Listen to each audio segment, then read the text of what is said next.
tuned into Quick Charge, the high voltage podcast bringing you the top stories in electric vehicles and sustainable energy daily. And it's all powered by electric.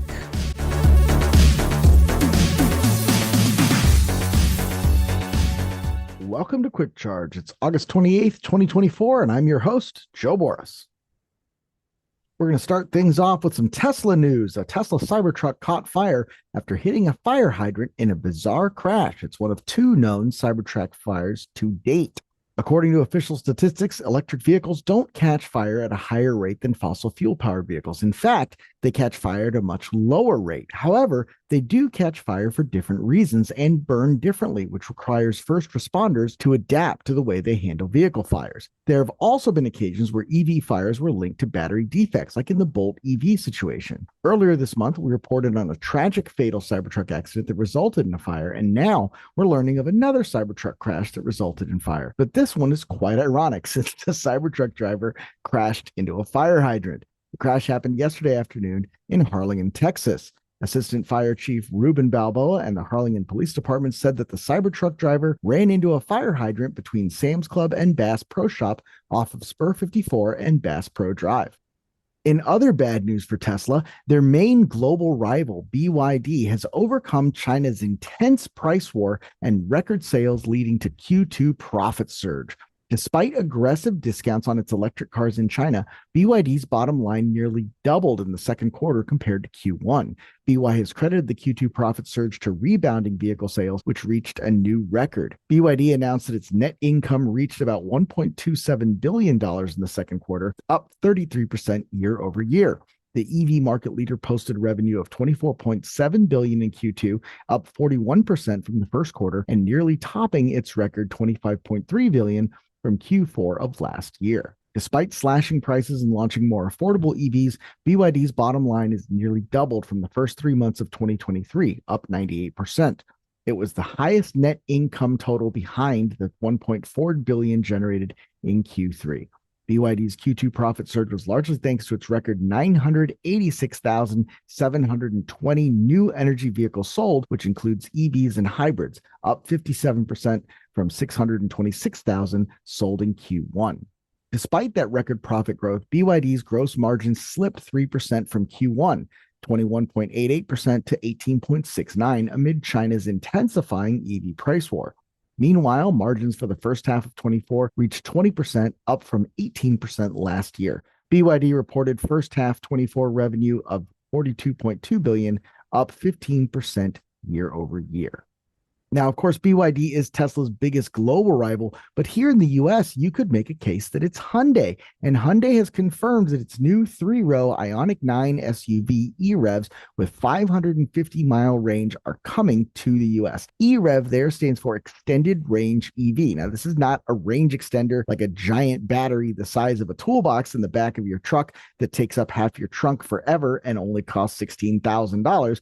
This is an actual internal combustion engine that's going to run as a generator to power these vehicles on long trips, sort of like the original concept behind the Chevy Bolt, but with a smaller engine that never connects to the drivetrain.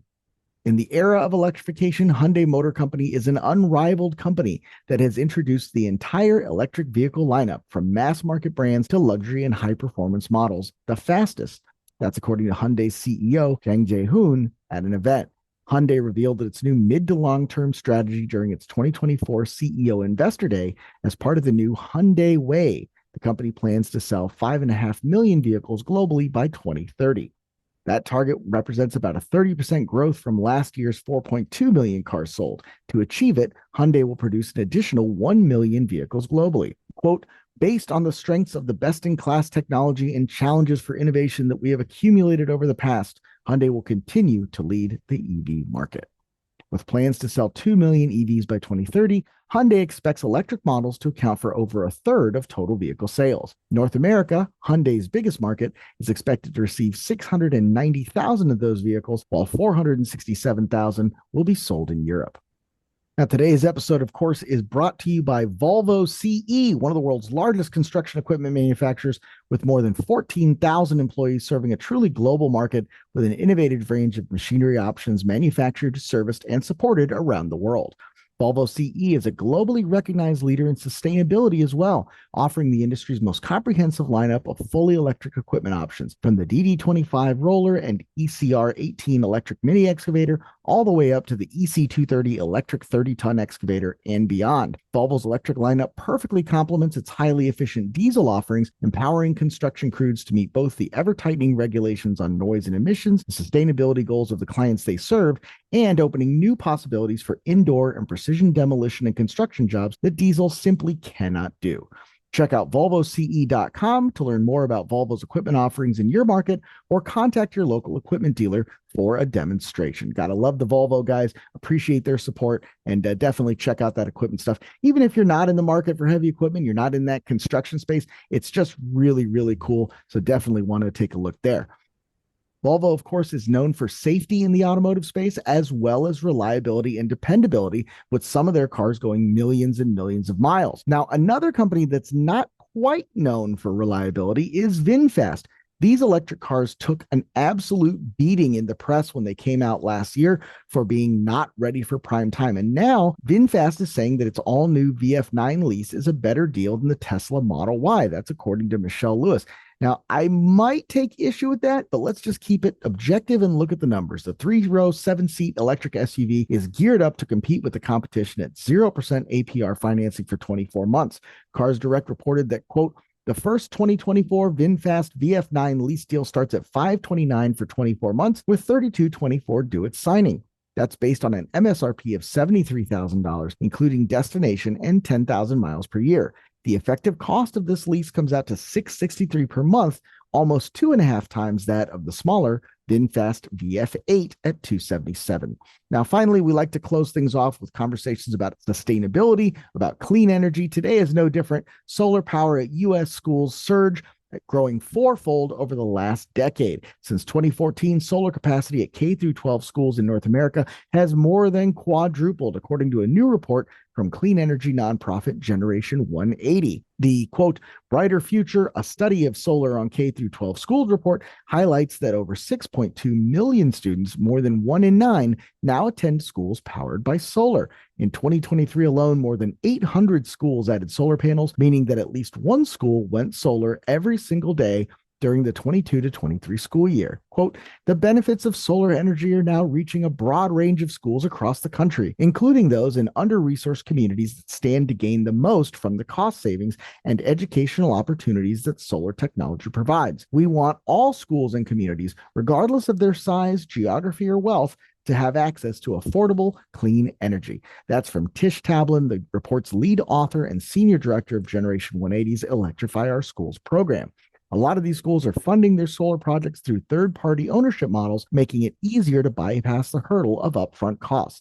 The Inflation Reduction Act has also made it more affordable for schools to deploy clean energy by offering tax credits paid as cash reimbursements for panels, battery storage, and other clean technologies. Some standout findings from the Brighter Future report include K-12 schools across the country now generate 1.8 megawatts of solar power, enough to power over 330,000 households or the entire city of Denver. The top states leading the charge in solar capacity are California, New Jersey, Arizona, Massachusetts, and Connecticut. States like Minnesota, Maryland, and Pennsylvania are innovating with state-funded grants to help schools adopt solar power. Beyond just cutting energy bills, schools with solar are investing their savings back into students and communities. For example, Wayne County Public Schools in West Virginia, a region historically dependent on coal, plans to install 10,000 solar panels across all its schools by 2025. They're also offering apprenticeship programs to high school students, giving them hands-on experience in installing solar panels on their own campuses. That's all we've got for today, August 28th, 2024. Be sure to check out Volvo CE and like and subscribe this podcast so you don't miss any more.